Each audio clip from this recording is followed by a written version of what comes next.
Oi gente, esse vídeo é parte de uma série de vídeos respondendo perguntas que fazem frequentemente para o nosso sistema.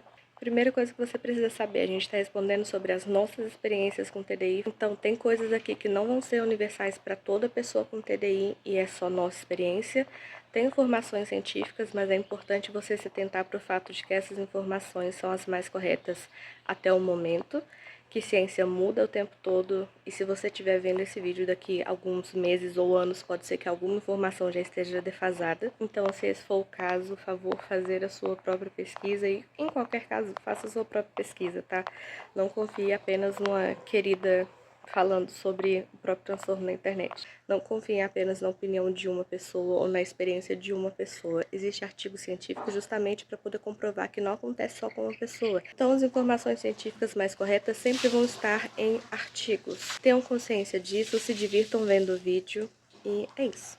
Oi, gente, é a Mary e eu vou responder uma pergunta. A pergunta é se as trocas são controláveis, as trocas de identidade. E a resposta é depende. Algumas trocas podem ser controláveis e outras não, mas a habilidade de ter mais trocas que são controláveis ou que são porque a identidade quer é uma coisa que geralmente vem com terapia ou com autoconhecimento ou com o sistema trabalhando nas suas próprias questões. E geralmente quando a troca não é controlável é porque ela acontece por algum gatilho, seja algum gatilho negativo, como por exemplo você ter contato com alguma coisa relacionada ao trauma que você tem, ou algum outro trauma, algum outro estresse estar acontecendo, ou algum tipo de crise. Geralmente essas são as trocas por motivos negativos. Por motivo positivo pode ser, por exemplo, quando alguma identidade de criança vê algum desenho, alguma coisa muito fofa e isso faz ela trocar, ou alguma música que alguma identidade gosta muito e aí a gente tá ouvindo e aí de repente a identidade vem para cá. Esses são gatilhos positivos, são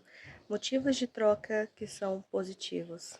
Gatilho positivo é qualquer coisa que não é negativo e que alguma identidade trocou porque gosta muito daquilo. Não é exatamente uma troca que é combinada ou super controlável.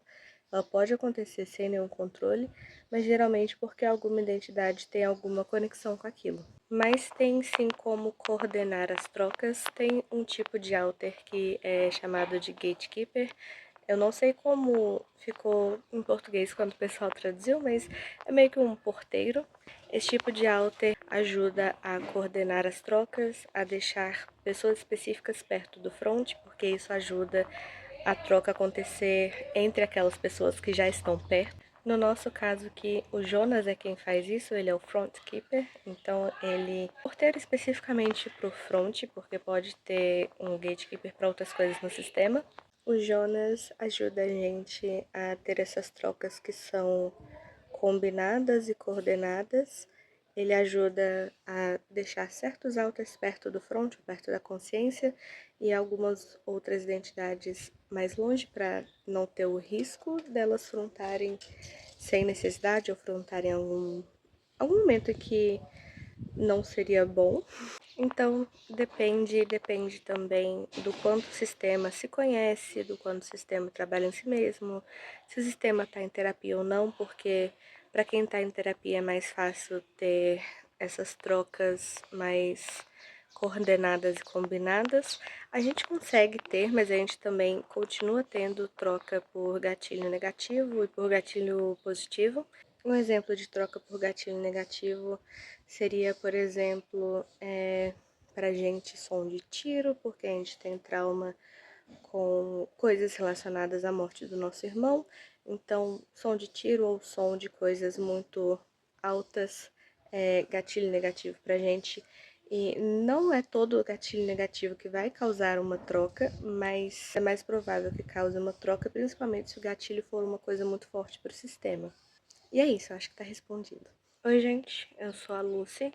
Eu já quero avisar que onde a gente mora tá fazendo mais de 35 graus e eu estou suando e vou suar. E vocês vão ter que lidar com isso. A pergunta que eu vou responder é qual trauma causou o TDI. na gente. E a primeira coisa que eu quero falar sobre isso é que não se pergunta qual trauma causou qualquer tipo de transtorno para a pessoa, a menos que a pessoa diga que tá tudo bem perguntar. E também não é ok você perguntar detalhes dos traumas das pessoas se a pessoa não der abertura para isso. Isso porque falar sobre os traumas pode causar flashback ou qualquer outro tipo de crise, e principalmente se não for você que vai ter que lidar com a crise da pessoa, não coloque a pessoa num estado de desconforto e de possível flashback só para poder sanar a sua dúvida, a sua curiosidade. Então eu quero deixar claro que o que eu vou falar é o que a gente se sente confortável o suficiente para poder colocar na internet, que a gente não vai falar com mais detalhes, pelo menos não no momento de vida em que a gente tá. Pode ser que daqui a alguns anos a gente queira falar sobre isso com detalhes, mas no momento a gente prefere falar só apenas o básico. Não tem como a gente saber qual trauma causou o nosso sistema, porque ao mesmo tempo estavam acontecendo várias coisas diferentes. TDI é um transtorno que acontece quando uma criança tem trauma repetitivo antes da idade em que a identidade começa a integrar, que é mais ou menos entre 7 e 9 anos.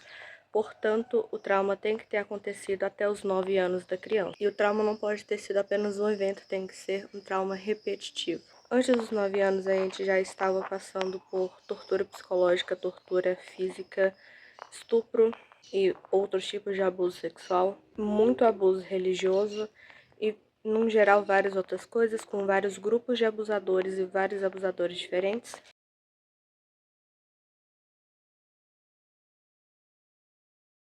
Os exemplos citados em escrito não necessariamente foram o que aconteceu com a gente só está exemplificando o que pode acontecer dentro de cada tipo de abuso citado. A gente não vai dar detalhe, então não presumam detalhe de como ou quando ou com quem aconteceu. Esses são motivos, por exemplo, pelo qual o nosso sistema é polifragmentado. O fato de que a gente passou por abusos extremos e organizados, com vários abusadores no mesmo período de tempo, abusando da gente de formas diferentes. Isso fez com que o nosso cérebro na infância aprendesse a usar a dissociação como mecanismo principal, o que significa que a criação de novas identidades é muito comum no nosso sistema, assim como a fusão de identidades também é muito comum aqui. Isso acontece justamente porque, como existiam várias áreas da vida em que a gente estava sendo abusada, não tinha como a gente escapar do abuso de nenhuma forma e eram abusos extremos acontecendo a todo momento. Então a gente precisava usar a dissociação para poder sobreviver. Como eu disse, esse é o máximo que a gente se sente confortável de falar. A gente não vai dar detalhe de nenhum desses abusos ou traumas. Inclusive, se você é da família, não pergunte nada, porque provavelmente você está no grupo dos abusadores. E a gente não vai dar detalhe de abuso para vocês. E deixando bem claro que quando eu tô falando família, eu tô realmente falando toda a família. Uma quantidade ridícula de familiares que não moravam com a gente, fizeram coisas ridículas com a gente. Não presumam de que a gente está falando isso sobre algum tipo de familiar específico. A gente não dá dado nenhum sobre o nosso sistema para familiares. E tudo que vocês vão ter acesso é somente o que está online. Se coloquem no seu lugar. E aos demais, eu espero que isso tenha sido informativo de alguma forma. Em breve vai ter vídeo falando sobre abuso extremo e organizado aqui no canal, então se vocês tiverem um interesse nesse tema e no que esse tipo de abuso pode causar na mente de uma criança, eu recomendo que vocês aguardem e vejam o vídeo, que vocês tenham entendido um pouco melhor sobre o que coisas horríveis podem causar na mente de uma criança e o fato de que essa criança vai virar um adulto em algum momento, que esse adulto vai ter que lidar com as coisas horríveis que foram feitas. Enfim, eu espero que vocês tenham gostado do vídeo. Até depois.